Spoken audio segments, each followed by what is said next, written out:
बेनमाजी के घर खाना खाना जायज नहीं है।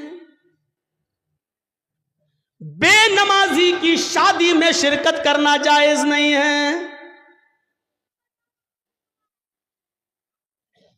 अगर किसी लड़की की शादी किसी बेनमाजी से हो जाए तो उस लड़की का बेनमाजी पति के साथ रहना जायज नहीं है।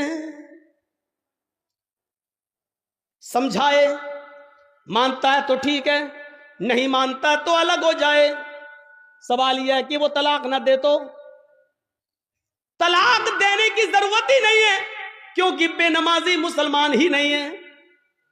और जब मुसलमान नहीं है तो किसी काफिर के निकाह में रहने की जरूरत भी नहीं है। ये निकाह ऑटोमेटिकली फिस्क, अपने आप खत्म। बेनमाजी के हाथ का खाना जायज नहीं है। बेनमाजी के हाथ का पानी जायज नहीं है।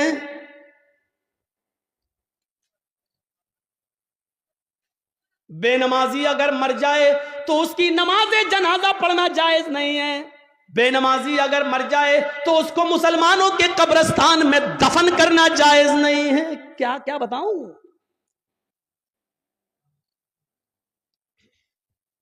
लेकिन सब चल रहा है।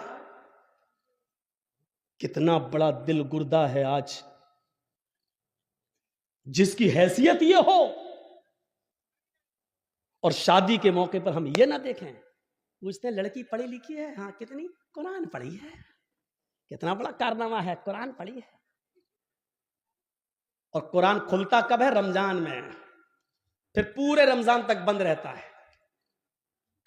फिर जब रमजान का महीना आएगा तब वो कपड़े से खुलेगा, धूल उस वक्त धूल साफ होगी। अपने जहेज के बर्तन रोज धोएगी। अम्मा की और बाप की तरफ से मिले हुए बर्तन रोज धोएगी। लेकिन कुरान जिस जुज़दान में लिपटा हुआ है उसको महीनों हो जाते हैं उसको साफ करने की नौबत नहीं। जिस तरीके से बेनमाजी औरत बेनमाजी आदमी के साथ नहीं रह सकती, उसी तरीके से नमाजी शौहर के साथ बेनमाजी औरत नहीं रह सकती।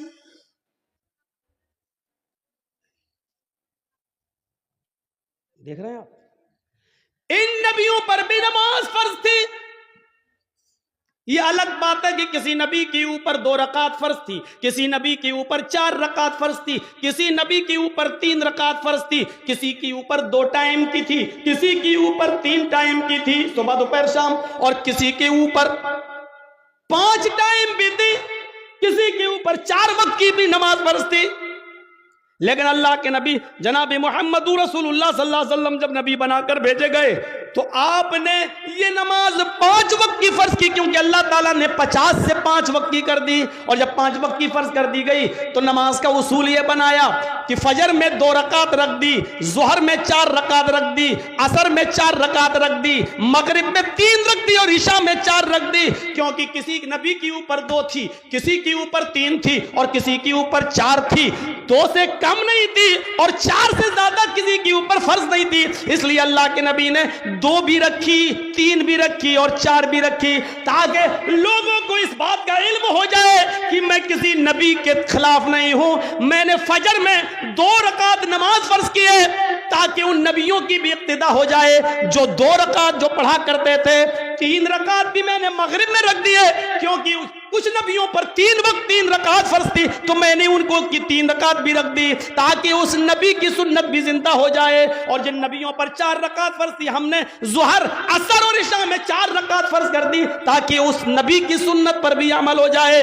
मैं नबियों का मुखालिफ नहीं हूं, मैं रसूलों का मुखालिफ नहीं हूं। हाँ, मैं आखिरी नबी हूं। अब तरीका मेरा चलेगा, अब रास्ता मेरा चलेगा।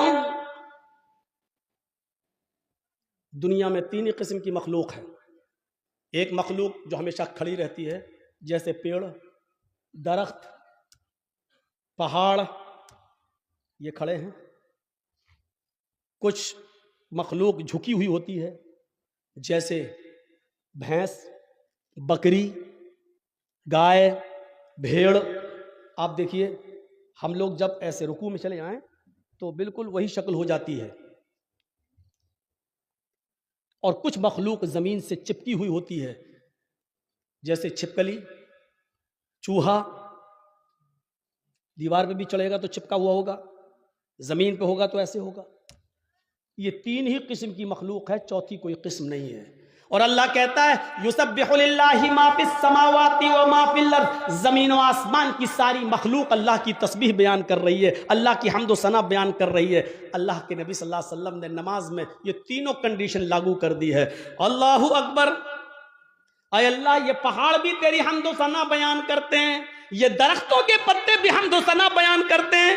अगर तुझे खड़े होकर की जाने वाली इबादत ज्यादा पसंद है दरख्तों की, पहाड़ों की, तो देख मैं खड़ा हूं, अल्लाहु अकबर, मेरी इस अदा को कबूल कर ले। अगर तुझे चार पैर वाले जानवरों की इबादत ज्यादा पसंद है तो देख मैं झुक गया हूं, अल्लाहु अकबर, मैंने रुकू कर लिया है, देख मैंने भी उनकी तरह शक्ल बना ली है। अगर तुझे छिपकली, चूहे और जमीन पर रेंगने वाले कीड़े मकोड़े, सांप बिच्छुओं की इबादत और उनकी तस्बीह पसंद है तो देख मैं सजदा कर रहा हूं, अल्लाहु अकबर, जमीन पर चिपक गए, सजदा कर लिया। अल्लाह अगर तुझे ये हयात पसंद है तो मैं भी इस हयात को कर रहा हूं। तीनों चीजें नमाज के अंदर लागू कर दी हैं। पता नहीं अल्लाह को कौन सी अदा ज्यादा पसंद है। अल्लाह तीनों अदाओं में से जो तुझे पसंद है वो कबूल कर ले।